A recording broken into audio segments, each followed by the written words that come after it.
Ah, un rayon de soleil et de talent, je le disais tout à l'heure à propos de Maria Superbe, Paco. hein, ce qu'elle dit. C'est superbe. Ah, c'est superbe, c'est extraordinaire. Je pense que si je n'avais pas été comédienne, j'aurais choisi de Ouais. faire ça, c'est extraordinaire. Ouais, ça nous permet effectivement de voir des pays absolument fabuleux Ah oui, avec c'est un très témoignage. beau, tu présentes ça, tout ça, c'est super.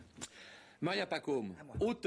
Ouais. auteur et interprète d'une pièce intitulée On m'appelle Émilie. Il ne faut pas que je confonde avec Georges Feydeau, occupe-toi d'Amélie, c'est pas Non, tout à ça fait la n'a même rien à chose. voir.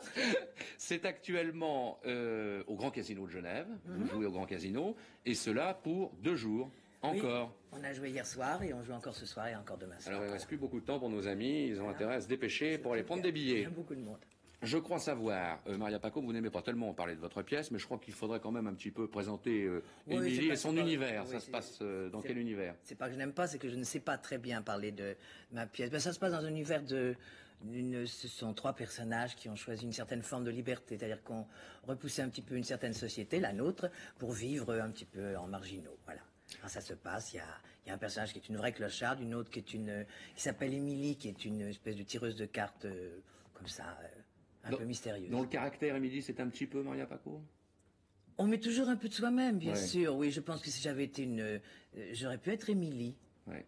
Il y a un petit peu, il y a un sentiment un petit peu je sais pas si, dites-moi si je me trompe, de révolte, je dirais un peu dans votre pièce. Est-ce que vous dénoncez le côté un peu superficiel de notre quotidien et de notre vie actuelle? Bien sûr, mais il y a une révolte chez moi toujours. Si j'avais été plus courageux, j'aurais vécu un petit peu comme Émilie. C'est parce que moi j'étais complètement récupérée socialement.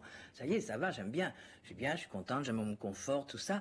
Mais profondément, j'aime Émilie et sa manière de vivre. Alors, On m'appelle Émilie est votre 3e pièce en tant Oui. qu'auteur. Est-ce que quand vous écrivez, vous avez déjà une idée Jamais. des comédiens qui vont interpréter Non, vos rôles? absolument pas. Ah non, j'y pense absolument pas. Je suis même obligée de faire un effort pour penser à moi. Parce que, par exemple, dans On m'appelle Émilie, il y a un personnage qui s'appelle Jaja. Qui est interprété par Ginette Garcin. Voilà. C'était Odette Laure qui l'avait créé à Paris et qui est un personnage très fascinant. Et j'étais très fascinée en écrivant par Jaja et j'oubliais un peu Émilie. Ah, c'est quand même, je pense que c'est moi qui fais jouer Émilie. Alors, vous faites bien de parler de Ginette Garcin, car devant le petit moniteur qui est devant vous, on va avoir un extrait, maintenant, tout de suite, de la pièce où on vous voit justement aux côtés de Ginette Garcin et d'Yves-Marie Morin. Alors, on regarde. On m'appelle Émilie. Ah, la Jaja. Et où elle était passée, la Jaja, depuis 8 jours? C'est le Grand Maurice. Grand Maurice? Ouais, le Grand Maurice, il a perdu son frère. Wow. Il fallait qu'il se pointe en Touraine pour l'enterrement, alors j'ai gardé son Oh, coin. bah, t'as bien fait. Ah bon, hein? Ah, ça va? Ta femme? Ah, si tu m'invites, je dis pas non. Oh, à quelle heure elle ferme la boucherie? À 1 heure. Alors, tu vas me chercher 400 grammes de bite cachée. Pour moi, ça serait plutôt un morceau d'andouille et un litre de rouge. Non, non, et oh, du rouge, t'en as assez. Ah, bah, parle pour toi. Un demi-litre, il t'en reste un demi-litre, t'en as assez pour midi, moi j'en prends pas. Les filles, Henri, dépêche-toi et traîne pas en route, hein. Dis donc, t'as l'air enfant. Qu'est-ce que t'as fait ce matin? Un client dans le 17e. Un type plein aux as, faut que je lui fasse tout.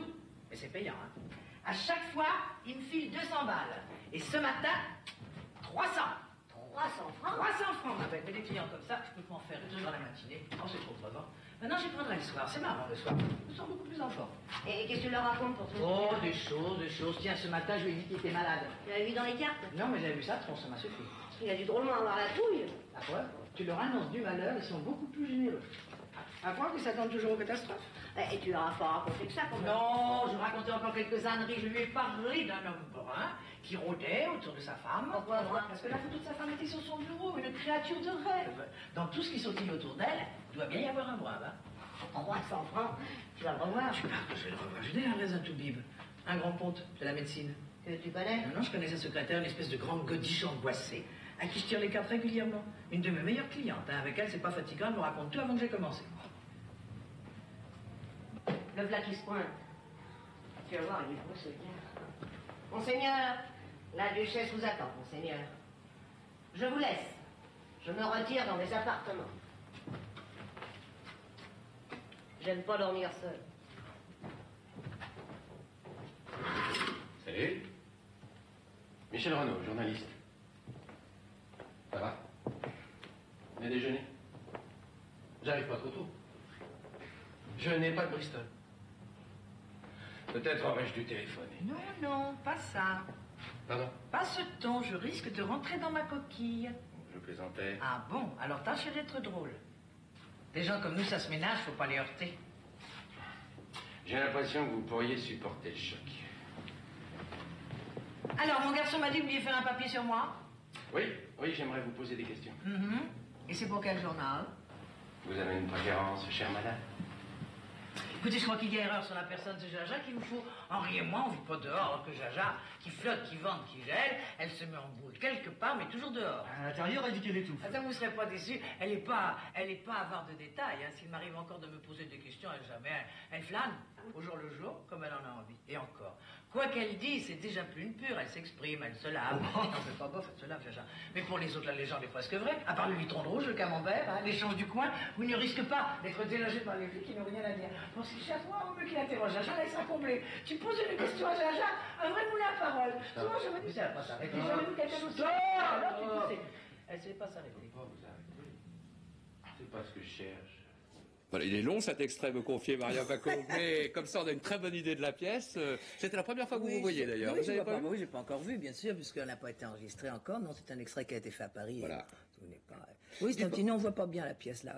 C'est mieux que Ça donne quand même une idée. Dites-moi, quand on est à la fois auteur et interprète, à propos de la mise en scène, on a quand même envie de mettre son grain de sel, non? Comment ça se passe? Non, parce que d'abord, je fais totalement confiance. Bon, c'est Jean-Luc Moreau qui a fait cette mise en scène, et Dieu sait si on s'est entendu tout de suite. Et à partir du moment où on s'était mis d'accord, Jean-Luc et moi je dis plus rien. Je lui fais totalement confiance. J'oublie même que Bon, on en parle après, bien sûr, après une répétition, mais il a complètement... Mais c'est fantastique d'avoir un interprète comme ça pour un metteur en scène. Et un mais je suis auteur, extraordinaire de toute auteur. façon. Dites-moi, l'interprétation ne vous suffisait plus pour ce besoin d'écrire? Moi, j'ai jamais eu besoin d'écrire. Ça vient comme ça. Non, c'était bon, les droits d'auteur, c'est très intéressant. Et puis,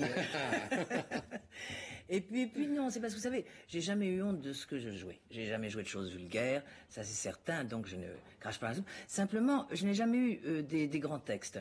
Je ne veux pas dire par là que je joue un grand texte en l'écrivant, c'est pas ça. Mais j'avais envie, non plus qu'il n'existe pas de grand texte, mais on m'en propose pas. Alors j'avais envie d'autre chose. Je savais que j'étais un petit peu dans une cage dorée, que j'avais intérêt à en sortir un petit peu. Alors je voulais donner une autre...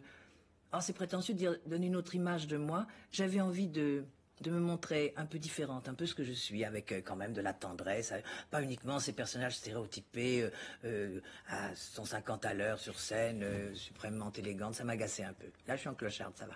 Le secret du tempérament et de l'énergie de Maria Pacôme, il y en a un?